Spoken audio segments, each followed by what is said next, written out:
नमस्कार दोस्तों, इजरायली और पैलेस्टीन एक बार फिर से जंग छिड़ चुकी है। 7 नवंबर सुबह 6:30 बजे की बात है, जब ज़्यादातर इजरायली लोग अपने घरों में सो रहे थे कि अचानक से एयर रेड साइलेंट बजने लगते हैं। कुछ ही देर बाद रॉकेट बरसने लगते हैं इजराइल शहर पर। हज़ारों की संख्या में इजरायली डिफेंस फोर्स एस्टिमेट करती है 2200 रॉकेट फायर करे गए थे। हमास ग्रुप कहता है कि 5000 रॉकेट फायर करे गए थे। अब आम तौर पर इजराइल के पास एक आयरन डोम सिस्टम है। ये दुनिया की one of the best air system में से है। जब भी रॉकेट को इस तरीके से बरसता होता है, ये लेटेस्ट मिलिट्री टेक्नोलॉजी का इस्तेमाल करते हैं। इन रॉकेट को इंटरसेक्ट करता है और हवा में ही डिस्ट्रॉय कर देता है। इजराइल देश को प्रोटेक्ट रखने के लिए बनाया गया था, लेकिन यहाँ पर 5000 रॉकेट फायर किए गए 20 मिनट के अंदर। ये आयरन डोम सिस्टम भी फेल रहा। हज़ारों की संख्या में इजराइल में लोग मारे गए और जख्मी हुए इन अटैक के चलते। ये सरप्राइज अटैक पिछले कई दशकों में सबसे बड़ा हमला है जो इजराइल पैलेस्टीन कॉन्फ्लिक्ट में देखा गया है, और ये याद दिलाता है योम किपुर वार की। आज से ठीक 51 साल पहले अक्टूबर 1973 इजिप्ट और सीरिया ने इसी तरीके से एक सरप्राइज अटैक किया था इजराइल के ऊपर। इसके बाद एक वॉर छिड़ गई जिसे हम योम किपुर और पुकार कर बुलाते हैं, और ये अभी का हमला भी किसी फुल स्केल वार से कम नहीं है। हमास ने रॉकेट के अलावा एक मल्टीपोर्ट अटैक किए हैं, ज़मीन से, समुद्र से और हवा से। इजराइल गाजा बॉर्डर्स पर मौजूद बैंड्रू और लगी थी, उसे तोड़ गिरा दिया गया एक बुलडोजर के द्वारा। कई पैलेस्टीन इजरायली टेरिटरी के अंदर घुस आए, कुछ मोटरसाइकिल पर, कुछ मोटर पावर गैंग राइडर के जरिए हवा के थ्रू इजराइल में घुसे। इसके अलावा समुद्र में स्पीड बोट के जरिए भी हमास के लोगों ने इजराइल पर हमला बोला। कई सारे इवेंट्स हुए यहाँ। एक दिन के अंदर इजराइल गाजा बॉर्डर पर मौजूद मिलिट्री बेस पर हमला किया गया।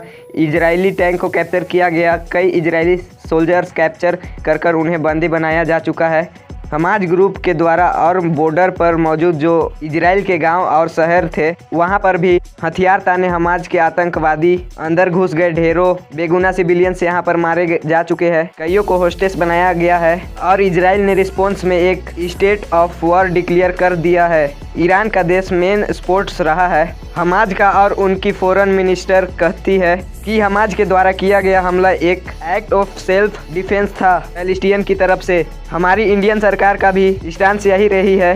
हिस्टोरिकल इंडियन ने हमेशा पैलेस्टीन को आप सेल्फ डिटर्मिनेशन को सपोर्ट किया है। अंडर ओरियस प्राइम मिनिस्टर चाहते हैं वो प्राइम मिनिस्टर इंदिरा गांधी हो, राजीव गांधी हो, या फिर प्रधानमंत्री मोदी ही क्यों ना हो। हमास जो यहाँ कर रहा है आज, वो सिर्फ और सिर्फ आतंक है। लेकिन मध्य पूर्व के बारे में स्थिति साफ है कि अरबों की जिस जमीन पर इजराइल कब्जा करके बैठा है, वो जमीन उसको खाली करना होगी।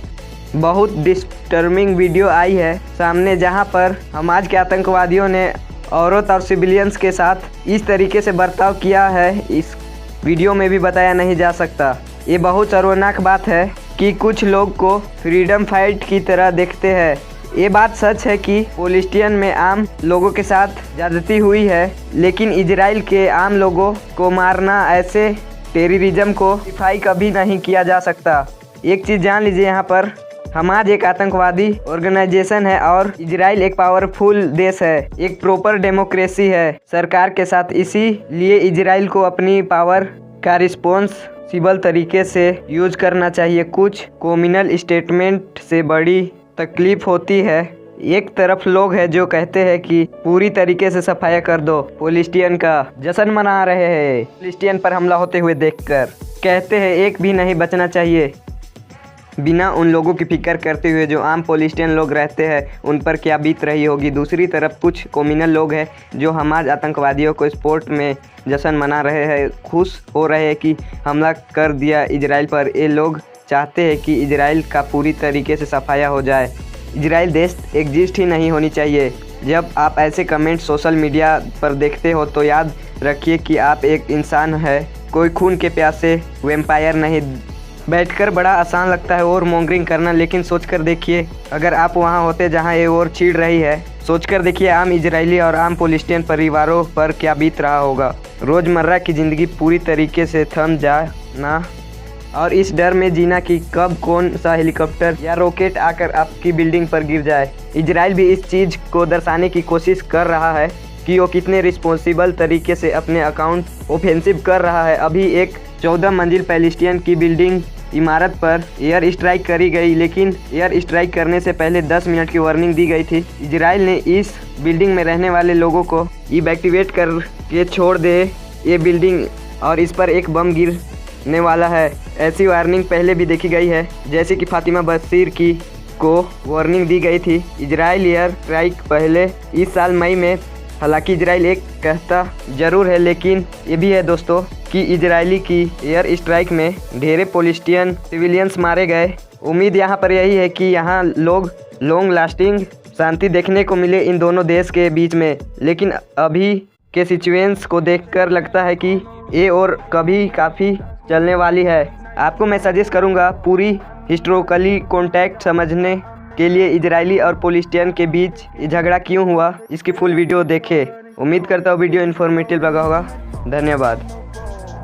They say that I'm on the road, baby, I just lost control. These nights keep on taking toll. Got me out here on my own, but I'm in love with you home. You keep picking up the phone, say like you go to